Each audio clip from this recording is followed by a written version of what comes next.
Hello बच्चों, कक्षा 7वीं के विषय हिंदी जिसमें देखेंगे हम व्याकरण। और व्याकरण में पहला जो व्याकरण देखेंगे वचन। तो वचन की परिभाषा है शब्द के जिस रूप से संज्ञा की संख्या का बोध होता है उसे वचन कहते हैं। वचन, यह वचन में जो शब्द है, कोई भी शब्द हो, वह शब्द हमें संज्ञा या संज्ञा यानी मराठी में हम जिसे क्या बोलते हैं, नाम बोलते हैं। वह संज्ञा की संख्या कितनी है, एक है या एक से अधिक है, इसका हमें वह बोध करवाता है। और ऐसे शब्द को हम क्या कहते हैं, वचन कहते हैं। तो देखिए, वचन के प्रकार दो है। वचन के दो प्रकार है। पहला प्रकार है एक वचन और दूसरा प्रकार है बहुवचन। तो एक वचन की परिभाषा हम देखेंगे, किसी एक व्यक्ति, वस्तु या स्थान का बोध करने वाले शब्द को एक वचन कहते हैं। जो संज्ञा होगी, जो शब्द होगा, उस शब्द से हमें किसी भी व्यक्ति हो, वस्तु हो या स्थान हो, तो इस शब्द से हमें बोध करवाता है कि वह एक वचन का ही शब्द है और उसे क्या कहते हैं, एक वचन कहते हैं। जैसे कि नदी, लड़का, पुस्तक, लता आदि। यह जो शब्द है, इस शब्द बोलने से या देखने से या पढ़ने से हमें यह सूचित करता है कि वह एक ही वस्तु है। जैसे नदी, लड़का, पुस्तक, लता आदि। यह जो चार शब्द है, वह चार शब्द पढ़ने से, देखने से या वाचन करने से हमें यह सूचित करता है कि वह एक ही वस्तु है। जैसे कि नदी एक ही है, लड़का भी एक ही है, पुस्तक भी एक ही है और लता एक ही है। अब हम देखेंगे दूसरा वचन का दूसरा प्रकार, वह क्या है, बहुवचन। अब इसकी परिभाषा देखेंगे, अनेक व्यक्ति, वस्तुओं या स्थानों का बोध करने वाले शब्द को बहुवचन कहते हैं। एक से अधिक यानी हम जिसे मराठी में बोलते हैं अनेक या बहु। तो व्यक्ति हो, वस्तु हो या स्थान हो, इस शब्द से हमें ऐसा लगता है या ऐसा सूचित होता है कि वह शब्द एक से अधिक है यानी बहु है यानी अनेक है। तो जैसे नदियाँ, लड़के, पुस्तकें, लताएं आदि। यह शब्द पढ़ने से या देखने से, उच्चारण करने से हमें ऐसा सूचित होता है कि नदियाँ वह बहुत सारी हैं, लड़के भी बहुत सारे हैं, एक से अधिक हैं, पुस्तकें भी एक से अधिक हैं और लताएं भी एक से अधिक हैं। देखिए बच्चों, पेज नंबर 8 पर हमें भाषा की ओर दिया गए हैं। वहाँ लिखा है, निम्नलिखित शब्दों के वचन बदलकर वाक्य में प्रयोग करके लिखें। हमने वचन के दो प्रकार देखे, एक वचन और दूसरा बहुवचन। तो पेज नंबर 8 पर हमें कई ऐसे शब्द दिए हैं कि जहाँ एक वचन दिया है वहाँ हमें बहुवचन करना है, और जहाँ हमें बहुवचन दिया है वहाँ हमें एक वचन करना है। जैसे वहाँ लिखा है थैलियाँ, तो हमें वहाँ लिखना है थैली।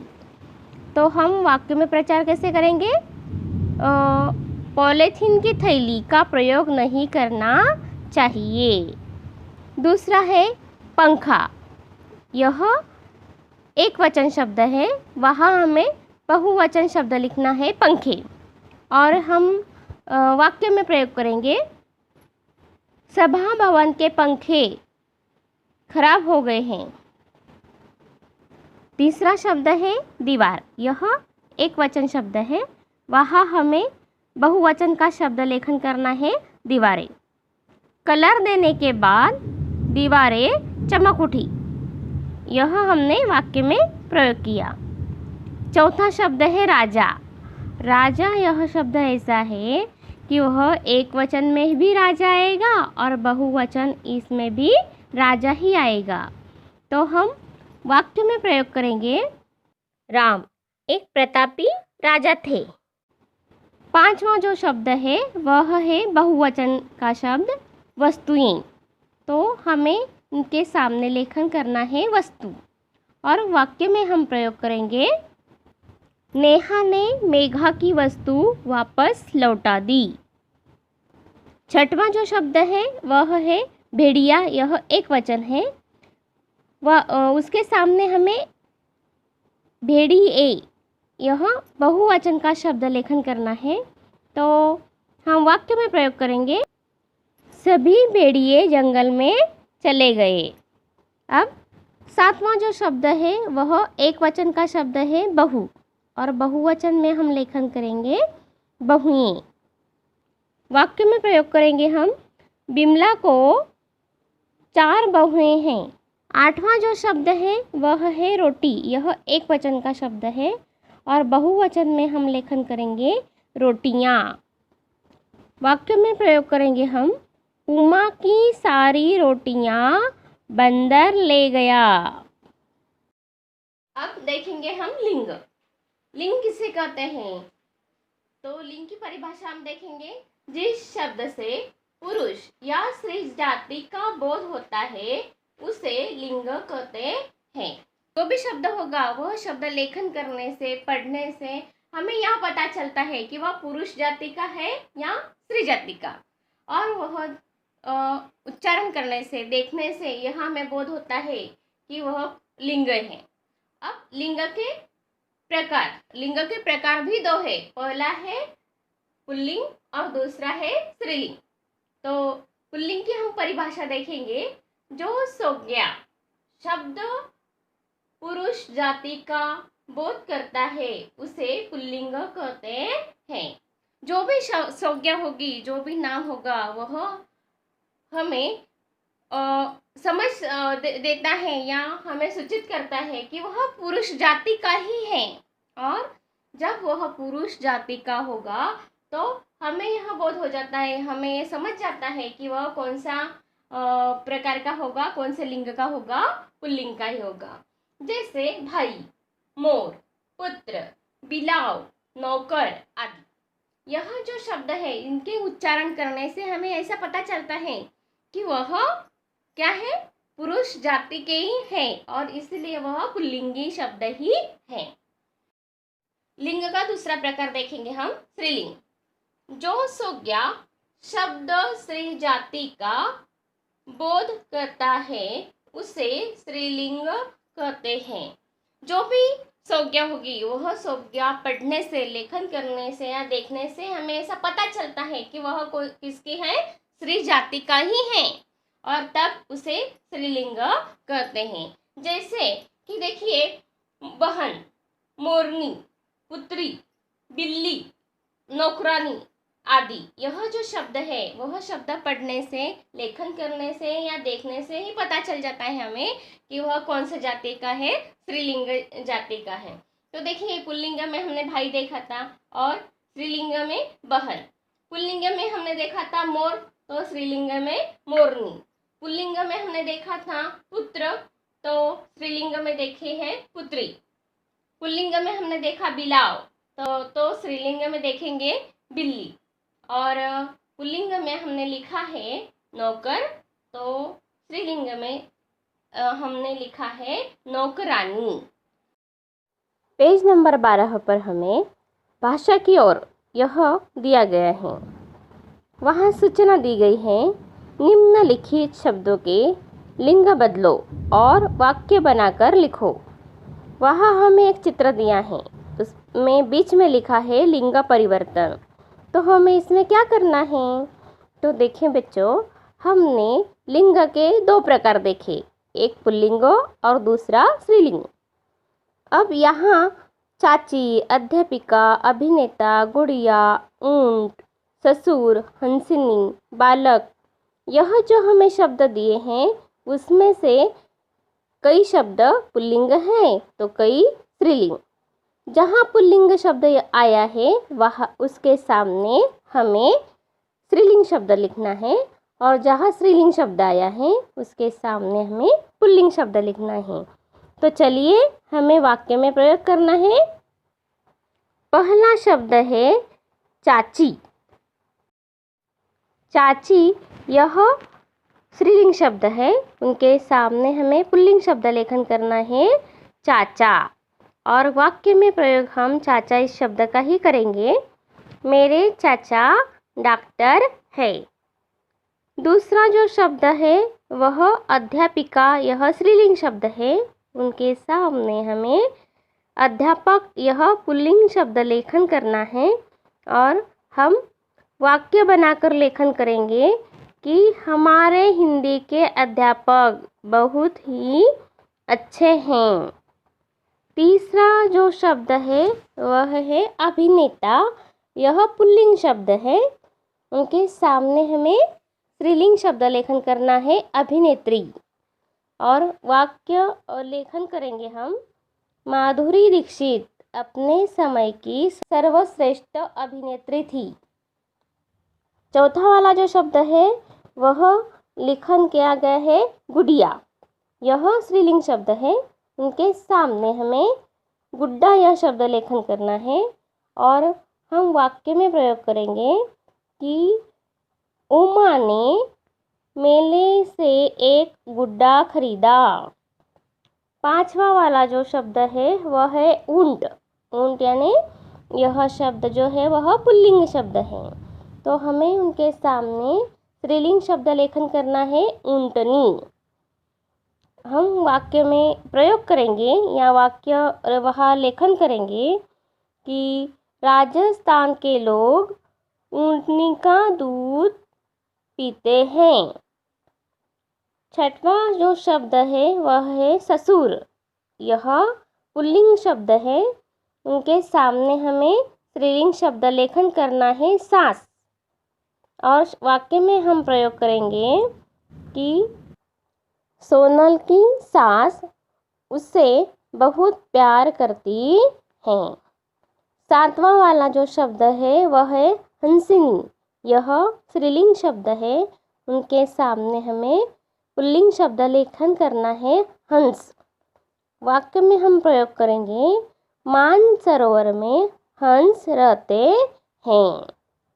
आठवां जो शब्द है वह है बालक, यह पुल्लिंग शब्द है, उनके सामने हमें स्त्रीलिंग शब्द लेखन करना है बालिका। वाक्य में हम प्रयोग करेंगे रात को बालिका जोर जोर से रोने लगी। उपसर्ग देखेंगे। परिभाषा में लेखन किया है जो शब्दांश मूल शब्द के पहले जुड़कर शब्द के अर्थ में परिवर्तन कर देता है उन्हें उपसर्ग कहा जाता है।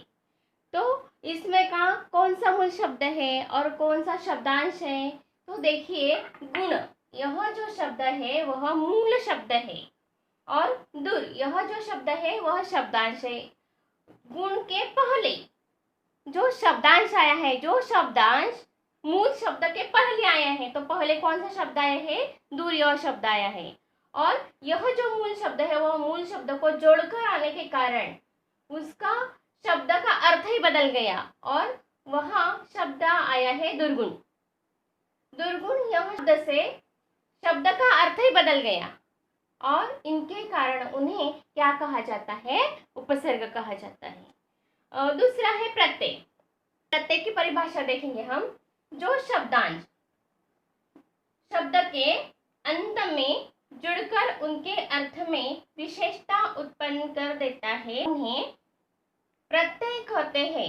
ये प्रत्यय में गुण शब्द आया है और गुण के अंत में वान यह शब्द आया है और इनके कारण गुणवान यह शब्द एक विशेषता उत्पन्न कर देता है। शब्द की जो विशेषता है वह अलग तरह से उत्पन्न कर देता है और इसके कारण उन्हें क्या कहते हैं? प्रत्यय कहते हैं। पेज नंबर 17 पर हमें भाषा की ओर यह दिया है और वहाँ सूचना दी गई है दाएं पंख में उपसर्ग तथा बाएं पंख में प्रत्यय लगाकर शब्द लिखो तथा उनके वाक्य बनाओ। तो बच्चों हमने उपसर्ग और प्रत्यय के बारे में जानकारी प्राप्त कर ली है। तो यह इस चित्र के माध्यम से हमें जो शब्द है उन शब्दों का लेखन करना और वाक्य में प्रयोग बनाना बहुत ही आसान हो जाएगा। देखिए वहाँ हमें चित्र दिया है और चित्र में हमें 6 प्रकार के फूल दिए हैं और उन फूलों की पंखुड़ियाँ बताई गई हैं। तो पहला जो चित्र है उसके बीच लिखा है दिन यह शब्द और दाएं पंखुड़ी में शब्द लेखन किया गया है प्रतिदिन और बाएं पंखुड़ी में शब्द लेखन किया गया है दिन भर। तो हमें प्रतिदिन इस शब्द से वाक्य बनाना है, मैं प्रतिदिन खेलता हूँ। और बाएं तरफ जो दिन भर यह शब्द दिया है उनका हमें वाक्य लेखन करना है, दिन भर नहीं खेलना चाहिए। दूसरा वाला जो फूल है उसके बीच में लिखा है नम्र, तो वहाँ दाएं पंख में लिखेंगे हम विनम्र और बाएं पंख में लेखन करेंगे नम्रता। और हम विनम्र इस शब्द से वाक्य बनाएंगे, नेहा बड़ी विनम्र लड़की है।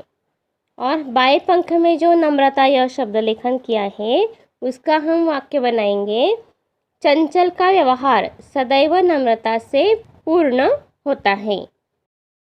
तीसरा वाला जो फूल है उसके बीच में लिखा है डर और उसके दाएं पंख में हमें लेखन करना है निडर और बाएं पंख में लेखन करना है शब्द डरपोक। तो निडर इस शब्द का हम वाक्य में प्रयोग करेंगे, पायल एक निडर लड़की है। और डरपोक इस शब्द का हम वाक्य बनाएंगे, मोहन एक डरपोक लड़का है। चौथा वाला जो फूल है उसके बीच में लेखन किया गया है जल, तो इस फूल के दाएं पंख में हमें लेखन शब्द करना है निर्जल और बाएं पंख में हम शब्द लेखन करेंगे जलहीन। तो पहले हम वाक्य बनाएंगे निर्जल का, मैं निर्जल उपवास करती हूँ। और जलहीन का वाक्य बनाएंगे, पानी नहीं आया तो जलाशय जलहीन होता है। पांचवा वाला जो शब्द है या पांचवा वाला जो फूल है उसके बीच में लिखा गया है साहस और उसके दाएं पंख में लेखन शब्द करेंगे हम दुस्साहस और बाएं पंख में शब्द लेखन करेंगे साहसी। तो पहले वाक्य बनाएंगे हम दुस्साहस का, चोरी करने का दुस्साहस नहीं करना चाहिए। अब साहसी या साहसी शब्द का हम वाक्य बनाएंगे, विनय बहुत ही साहसी लड़का है। छठवें वाले फूल के बीच में लिखा है सत्य और उनके दाएं पंख में हम लेखन करेंगे असत्य और बाएं पंख में शब्द लेखन करेंगे हम सत्यवादी। तो इन असत्य शब्द का हम वाक्य बनाएंगे, कभी भी हमें असत्य नहीं बोलना चाहिए। और दूसरा जो शब्द है सत्यवादी, इसका वाक्य में हम प्रयोग करेंगे, राजा हरिश्चंद्र सत्यवादी के नाम से प्रसिद्ध है।